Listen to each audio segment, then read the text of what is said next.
Mayday! Mayday! This is the Carl D. Bradley. We are breaking into and sinking. These were the final frantic words of First Mate Elmer Fleming, crackling through the sub-zero static of a murderous November gale. In the background, a chilling command echoed, "Run, get the life jackets, we're breaking." Then, total terrifying silence. In that heartbeat, the 639-foot Queen of the Lakes vanished, betrayed by 3,000 rivets that snapped like dry twigs.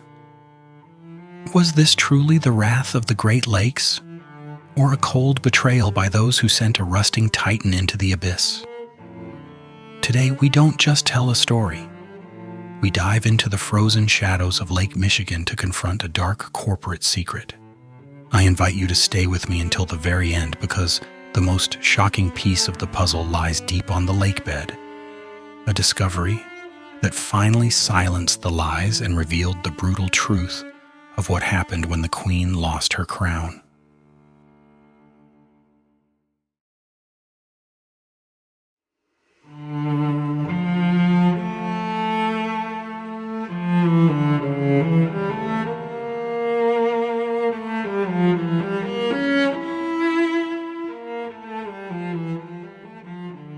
In 1912, the Bradley Transportation Company was born, a vital limb of the massive United States Steel Corporation. Its mission was clear: moving limestone, the essential ingredient for purifying steel, from the world's largest quarry near Rogers City, Michigan, to the hungry blast furnaces of Ohio.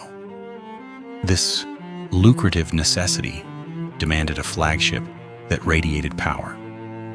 In 1923, at the American Shipbuilding Company in Lorain, Ohio, hull number 797 began to take shape.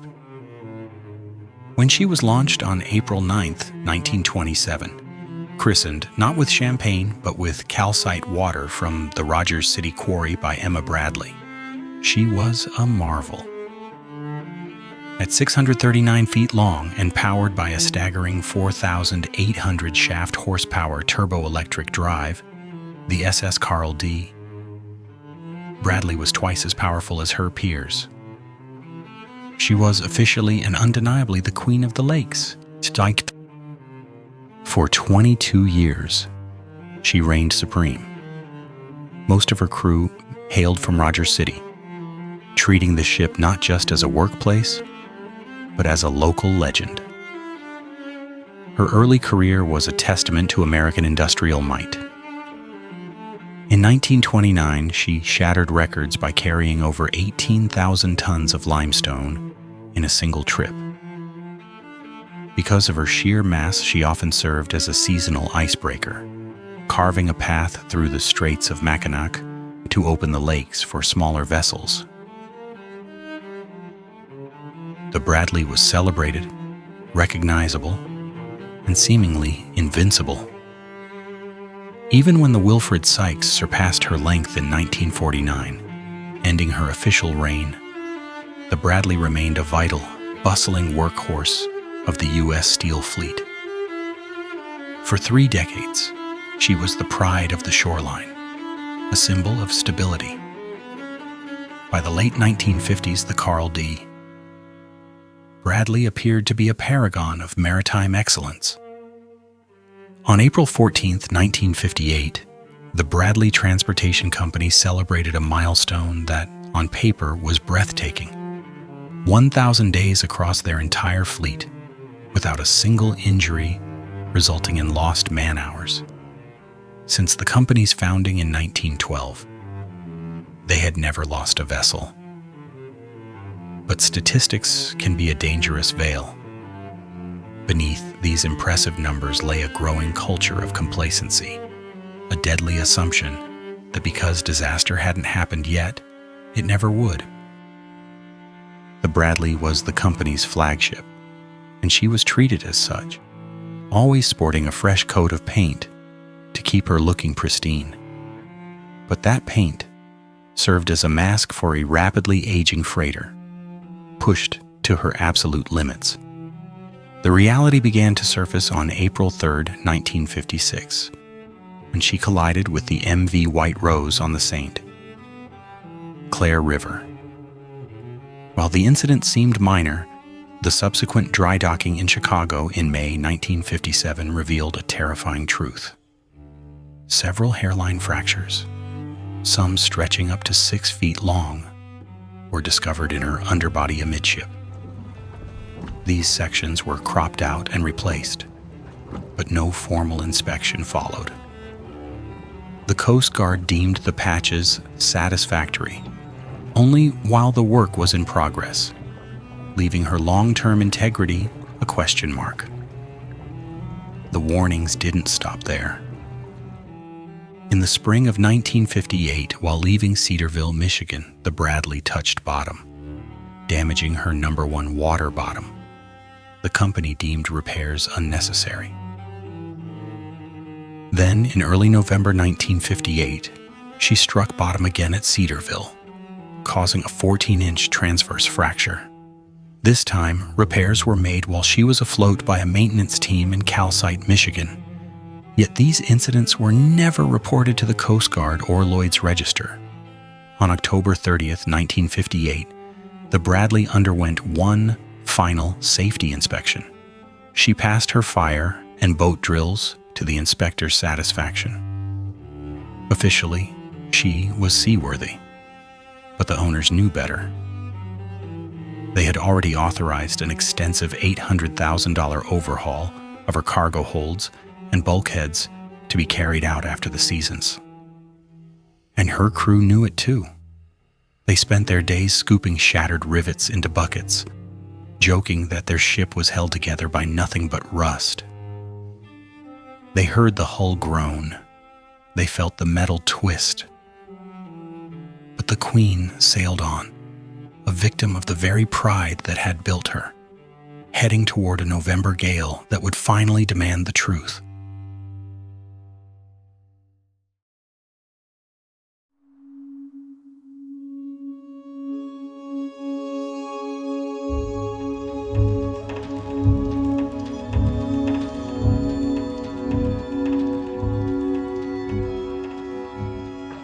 In 1958, 18-year-old James Silk had just graduated from Rogers City High School.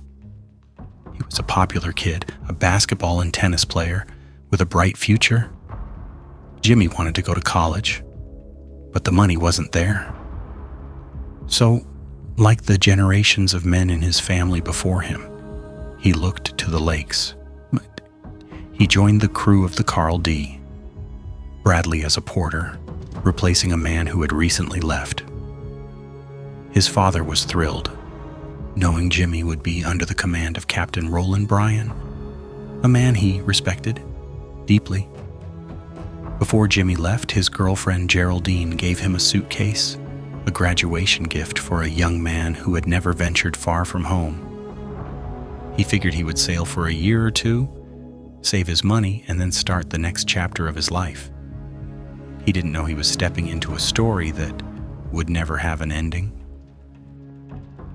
Commanding the Bradley was 48-year-old Captain Roland Bryan. In the fleet, he was known as a heavy weather captain, a man who took pride in delivering cargo on time, regardless of the conditions. In an industry where speed was everything, Bryan was highly regarded. But privately, the captain was a man haunted by the vessel beneath his feet. In a letter to a close friend, he confessed his deep concerns that the Bradley couldn't handle rough water. He was counting the days until the winter lay up, relieved that $800,000 worth of repairs were finally on the horizon. On November 17, 1958, it seemed the danger had passed. The Bradley delivered her final cargo of crushed limestone to Gary, Indiana. The season was over. All that remained was a simple voyage north to Manitowoc, Wisconsin, for her long-awaited repairs. She departed at 10 p.m., carrying 9,000 tons of water in her ballast tanks for stability against the rising 35-mile-per-hour winds. But as she neared Manitowoc, a call came through the radio that filled Captain Bryan with dread. The 1958 season had been slow, and the accountants at U.S. Steel were hungry for numbers. They ordered the Bradley to cancel her layup and sail across Lake Michigan to Calcite, Michigan, to pick up one last-minute load of stone. With a heavy sigh, Captain Bryan turned his aging, tired ship away from the safety of the Wisconsin shore and into the teeth of a developing monster. Two massive storm systems were merging over the Great Lakes, creating a November gale of legendary proportions.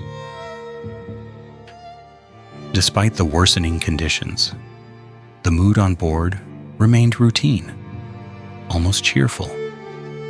Most of the crew were neighbors from Rogers City. They were heading home to their wives and children.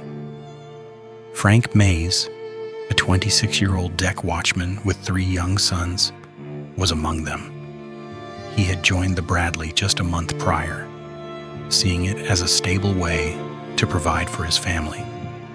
After dinner on November 18th, First Mate Elmer Fleming asked Frank to secure the coal bunkers against the howling 65-mile-per-hour winds. To Frank, this was just another day at work. The ship was riding smoothly, and the lights of the galley offered a warm contrast to the freezing black waves outside. Frank finished his rounds, chatting with friends in the engine room and the dunnage room. He ran into his best friend and roommate, Gary Price. They sat down for a quick break, joking about whether they would beat the ship Cedarville back to port. They were tired, looking forward to their watch ending at 8 p.m. so they could sleep until they reached home. They were men with plans. Plans for tomorrow, plans for the winter, plans for life. Then at 5:31 p.m., the universe shifted. A loud, sickening thud vibrated through the very marrow of the ship. It wasn't the sound of a wave. It was the sound of a structural scream. Within seconds, the alarm bells began to wail. Frank and Gary raced topside, grabbing their life jackets in a daze of adrenaline. When they stepped onto the deck, the world had turned into a nightmare. Through the sleet and the spray, Frank looked toward the stern and saw the unthinkable. The Queen of the Lakes was no longer one ship. On the bridge, Captain Roland Bryan and First Mate Elmer Fleming didn't need an alarm to tell them what was happening. They felt the deck beneath their boots list violently to port. Running to the pilot house door, they looked back into the storm and saw the impossible. The row of deck lights, which had always been a straight, comforting line of safety, now ended abruptly at the 10th hatch. Beyond that, the stern of the ship was twisting and heaving, acting as a separate island of steel. The ship's spine had snapped. The adrenaline of survival took over. Captain Bryan, a man who had navigated 1,000 storms, now faced the one he couldn't win. He immediately ordered the engine stopped and sounded the signal to abandon ship. 7 short blasts followed by one long, haunting wail of the horn. But the electrical cables were already snapping. Communication between the bow and the stern was severed. The men in the engine room and the galley were cut off, trapped in a sinking tomb of iron while the officers in the pilot house fought for a way out. Elmer Fleming grabbed the radio. His voice, steady but filled with the weight of the moment, cut through the sub-zero static. "Mayday, mayday, mayday. This is the Carl D. Bradley. Our position is approximately 12 miles southwest of Gull Island. We are breaking in two and sinking. Any ships in the vicinity, please come to our aid." He repeated it over and over, a prayer broadcast into the void. At the WAD Marine radio station in Port Washington, Wisconsin, operator Ray Brunette was listening. Usually, Channel 51 was filled with the dull chatter of riverboats. But that evening, the airwaves carried the sound of a nightmare. Brunette froze as the desperate mayday erupted from his speakers. In the background, he could hear the chaos of a dying ship. Voices shouting, "Run! Get the life jackets! We're breaking in half!" And then, as the bow tilted and the cables gave way, the radio went dead. Total terrifying silence. The shock waves of that call rippled across the Great Lakes. On Lake Huron, the John G. Munson, another ship in the Bradley fleet, picked up the signal. The crew stood in paralyzed silence. Too far away to help, they could only wait. Second Assistant Engineer Charlie Horn and oiler George Meredith were on that ship. They had brothers on the Bradley. George remembered with a stabbing pain a conversation he'd had with his brother Dennis just a week before. Dennis had asked, "Do you think the Bradley is seaworthy? Do you think it'll break in half?" George had shrugged it off then. Now that memory was a cold blade in his chest. Across the lake, on the Cedarville and the T. Robinson. Similar scenes of agony played out as sailors realized their friends and kinsmen were fighting for their lives in the dark. But there was one witness closer than any other. Captain Paul Muller of the German freighter Christian Sartori was struggling through the same maelstrom. His ship was only barely making 2 miles per hour, lashed by the worst storm he had seen in 6 years. Through his binoculars, Muller spotted the lights of a large freighter about an hour ahead. He adjusted his course to pass safely. Then the horror began. His second mate, Jürgen Schwand, called out, "The lights are going out on the forward part of the ship." Muller watched as the bow went dark. Moments later, the lights in the stern flickered and vanished. The giant silhouette was swallowed by the blackness of the gale. Suddenly, the darkness was shattered. A massive red and yellow ball of fire erupted from the water, followed by an explosion so powerful it broke through the roar of the storm. It was the boilers. When the freezing lake water hit the white-hot furnaces, the ship didn't just sink. She screamed one last time in fire and steam. Muller checked his radar. The blip was gone? The Queen of the Lakes was no more? He immediately ordered his ship toward the scene of the explosion, knowing that even though they were close, it would take an hour to fight through the waves to find anyone left alive.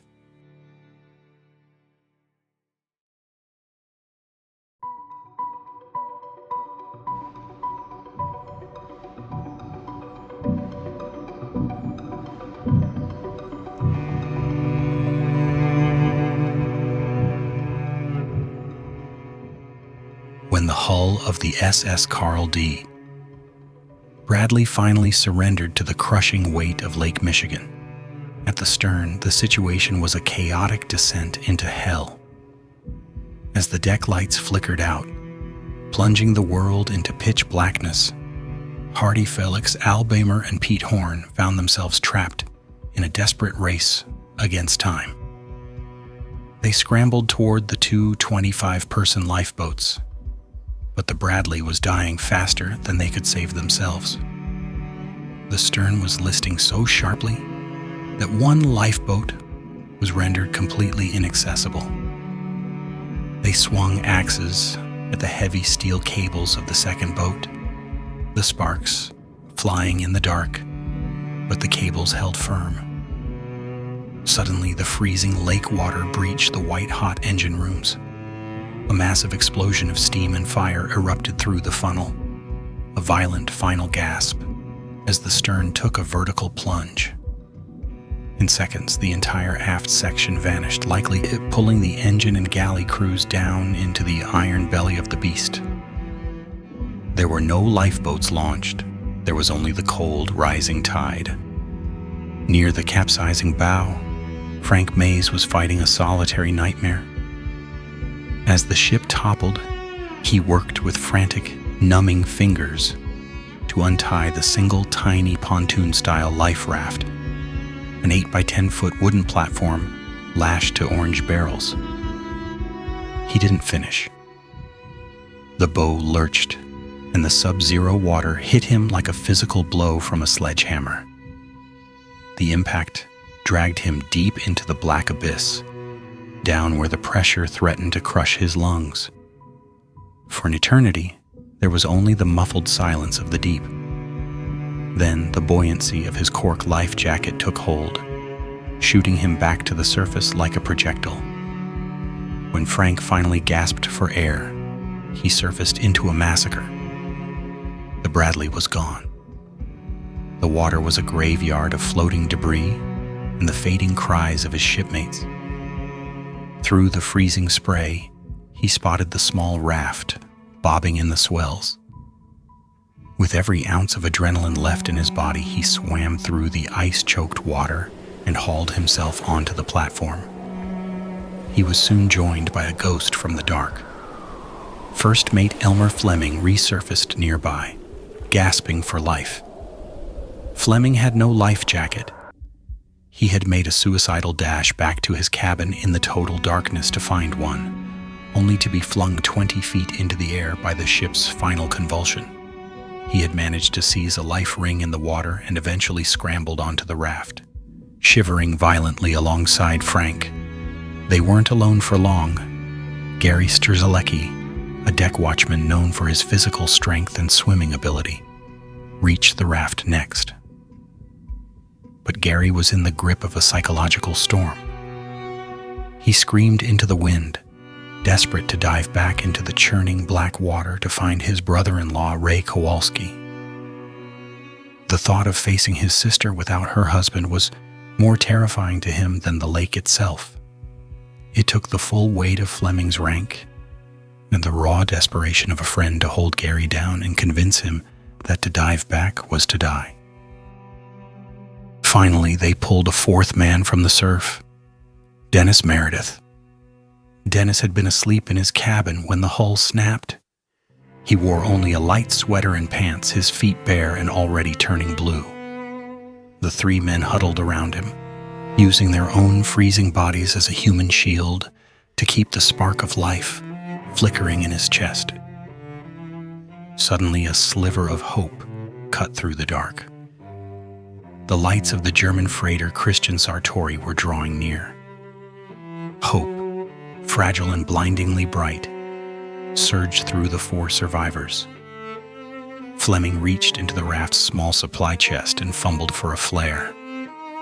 He lit it, and red sparks hissed into the gale, a tiny defiant cry for help. He lit a second flare, waving it with a strength born of pure terror as the Sartori drew within 100 yards. They could see the searchlights. They could see the silhouettes of sailors lining the railing. They were so close they could almost hear the hum of the German engines. Fleming grabbed the third and final flare. This was the moment of salvation. He pulled the cap, but there was no spark. He tried again and again, his frozen, bleeding fingers clawing at the wet casing. The flare was waterlogged. It was dead. On the bridge of the Sartori, Captain Muller saw faint flashes of red, but the troughs of the waves were 30 feet deep. At the exact second his searchlight swept over their position, the raft dropped into a deep valley of water hidden from view. The four men watched in soul-crushing silence as their only chance at life steamed slowly away into the darkness. Captain Muller, believing he had seen only ghosts, radioed the shore. No survivors found. Now the true horror of the White Terror began. The storm was no longer just a physical obstacle. It was a predator. The raft, a meager platform never meant for a November gale, became a torture device. Huge freezing swells constantly flipped the raft, throwing the men back into the liquid ice. Each time they had to fight a grueling battle to climb back on, their limbs growing heavier with every plunge, their minds beginning to flicker like dying candles. Hypothermia was stealing them piece by piece. Dennis Meredith was the first to be taken. During a particularly violent capsizing, the men struggled to regain the raft. When Gary, Elmer, and Frank pulled themselves back up, they saw Dennis only clinging to the side. The cold had robbed him of the strength to lift his own weight. He looked at them, but the light was gone from his eyes.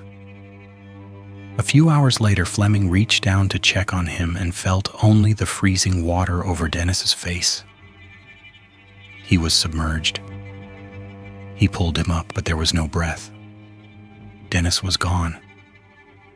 With a heart of lead, Fleming released his grip and watched the body of his friend drift away into the blackness of Lake Michigan. It was a burial without a service, a body never to be recovered. As the grueling hours crawled toward a gray dawn, Gary Strzelecki began to slip into the final stages of the cold's embrace. Gary was a man of art and heart, a man who loved to draw comic books, and had a 9-month-old son, Gary Jr., waiting for him in Rogers City. But the cold is a thief of reason. Gary began to hallucinate, his voice a low mumble about swimming to the shore. He was convinced the land was just a few yards away, just past the next wave. Frank and Elmer held on to him with everything they had, pleading with him to stay, screaming at him to remain in reality. But Gary was already gone, his mind wandering in a warmer place. In a final tragic burst of delirious energy, he pushed himself off the raft and began to swim. He paddled into the vast, frozen heart of the lake, wearing nothing but a life jacket against an ocean of ice. By the time the sun began to crest the horizon, the raft held only 2 statues of ice, Frank Mays and Elmer Fleming. They were no longer speaking. They were simply enduring. They were the last witnesses to the Bradleys' final violent fracture, left to face the morning on a lake that had swallowed 33 of their brothers. Behind them lay a night of fire and ice. Ahead lay a battle for the truth that would last a lifetime.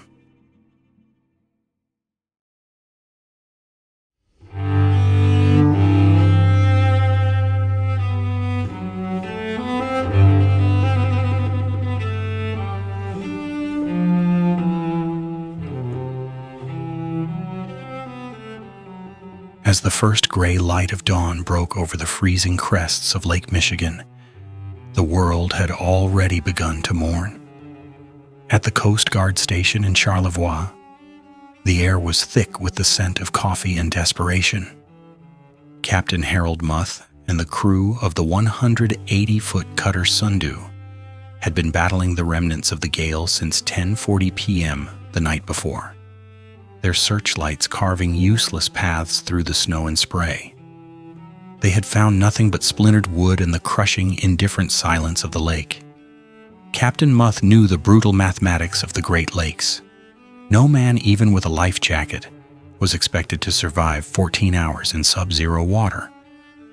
But at 8 a.m., the mathematics failed. Through the salt-crusted binoculars of watchman Richard Sellison, a miracle appeared. A small orange dot bobbing in the distance.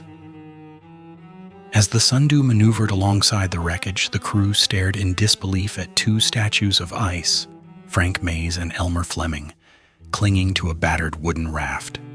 They were gray, their skin translucent from advanced hypothermia, their frozen fingers literally locked onto the raft's edges. In a delicate operation, the Sundew's crew lowered cargo nets, stepping onto the heaving raft, to physically haul the 2 men from the jaws of the lake. Incredibly, once wrapped in blankets on the deck, the 2 men didn't ask for warmth. They begged the captain to stay, to keep looking, convinced their brothers were still out there in the dark. The search widened as more vessels joined the grim procession. Just after 1 p.m., the Transontario spotted a third man, Gary Strzelecki. He was floating on his back, miraculously still alive after nearly 20 hours in the ice. A helicopter was scrambled, its rotors beating against the wind, but the Great Lakes are a jealous master. Just as the rescue line was lowered, Gary's heart, pushed beyond every human limit, finally gave out. He died on the deck of the Transontario, leaving behind a 9-month-old son who would only ever know his father through a photograph. In total, 18 bodies were recovered. 15 others, including 18-year-old Jimmy Silka, were claimed forever by the deep, their final resting place, known only to the currents. The tragedy soon moved from the waves into the quiet streets of Rogers City, Michigan. This wasn't just a shipwreck. It was a communal execution. In a single night, 23 women became widows. 53 children lost their fathers. 2 unborn babies would grow up in houses filled with the silence of a man who never came home. As families gathered at the Charlevoix station, hoped-for reunions turned into a grim identification of caskets. The grief was so heavy it felt like a physical weight on the town's chest. But even as the mourning began, a different kind of storm was forming, a battle for the truth. The Coast Guard Marine Board's official investigation produced a verdict that protected the industry while insulting the dead. They blamed Captain Roland Bryan, claiming he exercised poor judgment by leaving the protected Wisconsin coast. It was a convenient lie that framed the disaster as an act of God or human error, absolving U.S. Steel of liability. But Frank Mays and Elmer Fleming refused to be silenced. They were adamant. The ship didn't just sink. She snapped. They described the sickening thud, the vibrations, and the sight of the stern ripping away from the bow near the 10th hatch. The Commandant of the Coast Guard, Vice Admiral A.C. Richmond, eventually issued a rare contradiction to his own board, noting that the Bradley likely broke due to an undetected structural weakness. Yet for U.S. Steel, the stakes were millions of dollars. In 1959, when the Army Corps of Engineers located the wreck 5 miles northwest of Boulder Reef, the corporation launched a secret survey. They released murky, hand-picked footage, claiming the ship lay intact on the lakebed, a narrative used to force a fast $1.25 million settlement. It was a pittance for the widows and children, a price tag placed on the lives of 33 men. Frank Mays spent the next 40 years carrying the weight of a liar's reputation, but he never wavered. In 1995, he returned to the site to place a plaque for his lost crewmates. Finally, in 1997, a team deployed an ROV with high-definition cameras to settle the dead. As the silt cleared at 500 feet, the brutal truth was finally laid bare. The hull was severed exactly where Frank and Elmer had described it. The Queen of the Lakes had been broken by neglect. "I saw it go down in 2 pieces on the surface," Frank wrote, "and now I've seen it in 2 pieces on the bottom." Frank Mays lived until 2021, passing away with the peace of knowing that the world finally saw what he had witnessed in the heart of that murderous gale. Prior to that, Elmer Fleming died of a heart attack in 1969.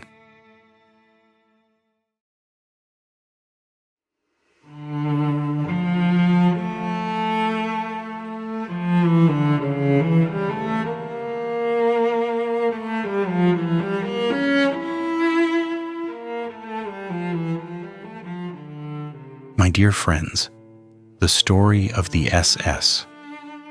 Carl D. Bradley is, at its heart, the story of the men who worked her. For some, like Captain Roland Bryan, it was the final heavy chapter of a life spent battling the waves. For others, it was supposed to be a brief stepping stone. Young men like 18-year-old James Silka, who stepped onto that deck to fund a future he would never see. His body, along with 14 others, remains a permanent part of the Great Lakes' silent history.